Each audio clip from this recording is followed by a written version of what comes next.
Welcome to the Creative Warriors Podcast, the female heart and soul of photography. Well, we are welcoming back Anushri. I think I said that. How are you? I'm good. I'm doing good.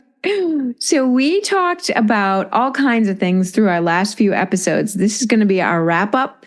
So we're going to talk a little bit more about expressive techniques, visual expressive techniques, different things that we use to help create that story, create that mood.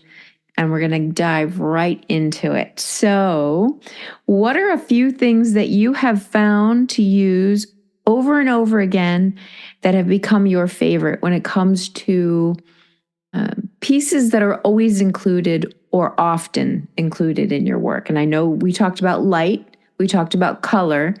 So, what else are things that you just love to bring into your work? I personally love framing in photography. It can be any kind of framing. It can be a canopy framing a street. It can be a branch framing a family. It can be, a frame through which I'm viewing a landscape. So framing per se has become a very, very important element of my photography. And it's one of the visual elements that I look for. So I'm, it's like my signature element. And I'm always finding ways to frame my pictures. So, sometimes just looking through a window, I make my clients like stand in the window. And if I'm doing an outdoor thing, then I, kind of ask them to hold a branch. So they're, like in between those two branches and I can see them. There are those leaves framing them. And then, of course, when it comes to a landscape, like framing means if the, like a mountain peak is being very well lit by the rays of the sun from the opposite end, how it's being framed between the other mount, like mountains. So framing that main subject of mine is, I think, a very, very important factor. Then, of course, the other factors like depth of field and leading lines, some very basic compositional elements, but they do really work well in my voice as a photographer. Wonderful. I'm going to start looking for your framing now that I know that. Because I love framing too, especially with architecture, using that, arches and miscellaneous. That's just one of the things I find really fun to use visually. It just really helps isolate the scene. So now I'm going to be hunting for you for your frames. Okay, so let's talk about a few more elements. And I know you talked about this earlier, but dig a little deeper for us on how harmony is very important in your work. You had talked a little bit about it before, and I could sense that it was a very strong piece to your voice as a photographer and something you shoot for. So quite literally, haha, that was a punny. Sorry. What do you have to say about that? For me, harmony is a feel to the picture and also the elements together. So if I'm using my light, I need to use it judiciously to bring all the elements, the colors, the shadows, the highlights, everything harmoniously must come together to bring about my idea, my story to my viewer. That's one of the biggest things of all. And that just doesn't work only for portraits. That's for landscapes, that's for flowers, that's for macro. For whatever kind of photography you do, I think that kind of harmony where you bring in these elements together and they gel well to show your story in the best possible, the most harmonious way is what I meant by harmony. Okay, gorgeous. When you're trying to create a more emotive photograph, so they're especially working with families, but even in your nature work, so either one, when you're trying to, there's a scene before you and that there's a sense of emotion that you want to pull out of that scene. What are some of the questions you ask yourself or things you use to help bring out that emotion stronger in the photograph or in the frame that you're choosing? Okay, I'll go with the family and the portraits first. So, of course, when I'm doing families and portraits, that is my main work. I actually try and ask myself this question that, what are the dynamics in between these family members? How are they, working with each other, and how I can use that to my advantage. Like how I can use the ages of those children and how I can use the sizes of the family members. And these kind of questions where I can use all elements of physical elements of the family and emotional elements of the family to bring together good portraits for them. And when it comes to nature, of course, how my like my main subject is working around in the environment, how I can make the environment make it look even better or show that subject in its best light, not literal light, but in its best possible form. So how it engages with its environment, how the environment influences it. So all these questions come into mind when I'm doing nature photography. If it's a flower, is it a part of a bunch or is it just a lone flower? Do I need to, like play around with my depth of field, bring it about, like focus only on it, focus on all the flowers in the bunch. If it's a tree, is there a nest in the tree? Is there a bird on the tree that I can focus on? So all these kind of, elements. And if it's just a lone tree, how big is it? The size as compared to the other trees. And my, like my point of view, basically, I go up and down. Sometimes I go as low as possible. Even in my family portraits, if they're walking towards me, I try all different, sometimes level to their eyes, then go down, take a worm's eye view. Sometimes, like I make them sit and click a, bird's eye view. So all these elements, kind of bring about different kind of emotions in photography and feelings in photography. So kind of picture that you create is, or a mix of all these elements that I bring together to pick those pictures. And also when I'm taking those pictures, the kind of pictures I get, the images that I get differ with each element differing. Even the smallest of difference changes the image that I've created. Yeah, absolutely.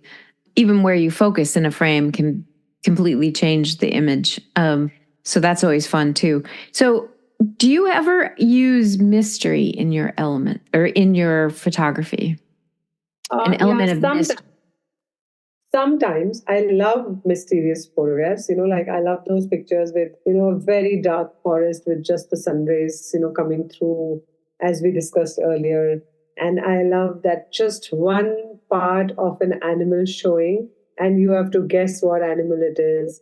You're just wondering, oh, wow, where, what, how. And then, like those very dark kind of images and just a room with one ray of light falling only on the feet or only on the hands or just half of the face showing. Those kind of images, they actually draw me into them. In my style of photography, in nature and portrait, sometimes I do it when I'm taking birds in nature or some animals in nature. But when it comes to portraits, yeah, I do bring a bit of mystery, like people walking away from me, not looking at me, and, children hiding behind trees and just, like one hand out, one, like leg out, like kind of playfulness. That's also mysterious, right? Right. So that is right. the kind of mystery I bring into my portraits. Yeah, I would think for family portraits, the people that are hiring someone to give them, they wouldn't want a whole lot of mystery in their work.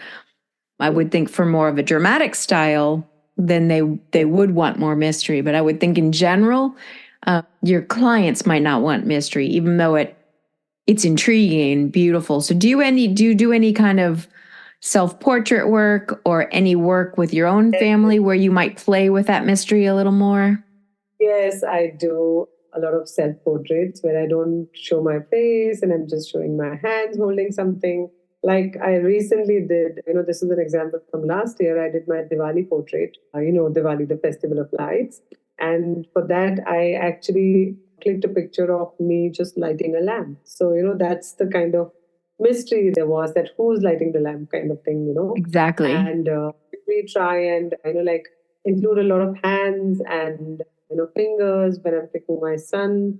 And, like when he's doing his art, so I do a bird's eye view and, like I do not ask him to look at me. It's just his head or just his, fingers drawing. So I love to do that because that's my way of documenting what he loves to do. Yeah. And it adds an element of variety and fun to your work too, when you can just look at a scene from a different perspective. And There's also, as part of a portrait photographer, sometimes, when you're taking children, then you just keep their shoes and the family's shoes. That's a very typical shot that a lot of people do. Although I do it very less now because I don't do that kind of photography, but I've done those kind of pictures a lot. Yes, yes. Those were a part of my portfolio sometime back. Yeah. But now you stray away from them a tad bit. Yeah, I do, but I do a different kind of thing now. Is like just parents holding just the feet of the baby. That's my kind of document where I make them. Like I'll make them sit on a bed and they can just like hold the baby, and nothing of the baby is visible except for just the feet, and maybe hold their hands around it, and that kind of thing. It just adds a different kind of element to a family portrait. Yeah, and there's a scale there too that's priceless. Yes. Yeah, yes, that you're using. Yep, especially with baby feet, because come on, they're adorable. Next to dad's giant hands, I was actually baby feet, dad's big hands. That's like spectacular. I agree 100%. It's like the old couple holding hands. That's another. I mean, it's priceless, especially if you know the couple. But they're just priceless moments that only last so long, and then they're gone. So beautiful. Exactly. Do you ever play with abstract art or abstract photography? Just curious. Sometimes, just for play. It's not something that I like. So, like I've tried a bit of, like intentional camera movement in my, portraits to bring about that, like people just not visible, just a bit of flow and just a bit of movement, but not for me. I've realized that. But I have tried. I even do it in, like my nature shots. I try a bit of intentional camera movement to, like bring that abstract kind of thing. Then sometimes, like using the colors in nature to create an abstract, a bit of blur, that kind of thing. But yeah, it's not appealed to me as much as, straightforward photography. Which is fine. That's what makes the world beautiful, is we have lots of different styles and tastes, and our work resonates with different people, right? Yeah. But that's how I've always been. Like, if I try and remember, why I liked Angeres was because it was so clear and so sharp and so perfect. And, like it just looked very real and doable. And, like never appealed to me that, like I should paint an abstract or just let the colors flow. That's, I think, not me as a personality, because I just like that structure and things in place and things right, where they are supposed to be kind of person. Yeah. I'm that kind of person. Yes. No, curious, just because you said that. When watercolor to me is very fluid. So it's not very super detailed unless you have a very detailed way of doing watercolor. Because I've seen both. But for the most time, watercolor tends to be a tad bit loose. So the fact that you're drawn to that too, are you drawn to the more detailed watercolor or the loose watercolor? Just curious. Definitely drawn to the more detailed watercolor. Actually, I recently painted, like a landscape in Tuscany, and I was so, I was so dying to have those details of those trees and everything that I actually spoiled it by, like making those black outlines on my trees, and I was like, oh my God, why did I spoil this? But yes, I am that person who wants those details. Okay. In my, any watercolor painting, anything I do. So I do a lot of watercolor with my best friend, and both of us, she's the one who started me on the journey of photography, and she was also my wedding photographer. And when I, we paint together every month. And when I painted her last time, she was like, oh my God, the kind of detailing you've done, I'm feeling very, like, I'm just feeling very left out on the detailing part. So that's the amount of detailing I do. I just want to have everything in place, like the colors, designs on the dresses, even the earrings have to be detailed. So bad sometimes. And yes, I'm that detailing person. Which is very difficult in watercolor, by the way, in case anybody doesn't know. Having detail is super hard because you can't fix it if you mess it up. And you start all over again. But that's again, that's a learning on its own. It is, absolutely. But again, it's a part of that journey. It's a part of our feeding the creative soul. It's a part of the improving our, with when you paint, whether you paint with the pixels or whether you paint with a paintbrush, you're thinking about lines and colors and contrasts and leading lines. All that stuff comes together just in a different perspective. Yes, it does. So it feeds each other, which is really, really good. How do you... all art forms, they overlap each other, right? Yeah, they do. Even, things that I thought I never understood, like abstract art. I mean, I've gone to museums and I'm kind of looking around going, I don't get this. But the more I learned about art and light and shadow, the more I have more appreciation for it. Would I put it on my wall? Maybe not. But I still now understand it more. Do you know what I mean? So my own growth has gotten bigger. Yeah. You've gone into that phase where you understand it. Maybe I'm not there yet. Maybe it takes some. But you know what? It just takes, I need to open my mind a bit more to that. Maybe that's the part of the journey where that's my learning for this, that, when I go ahead, I need to open my mind up to more kind of work, like different kinds of work, abstract, this, that, all these kind, include it in my whole, this wide brain of mine, included that this is also work. And the nice part is you don't have to like all of it either, to understand it. It's okay if you don't resonate with it. Like I don't really resonate with Renaissance art, even though I appreciate it for its artistic, because it's super detailed.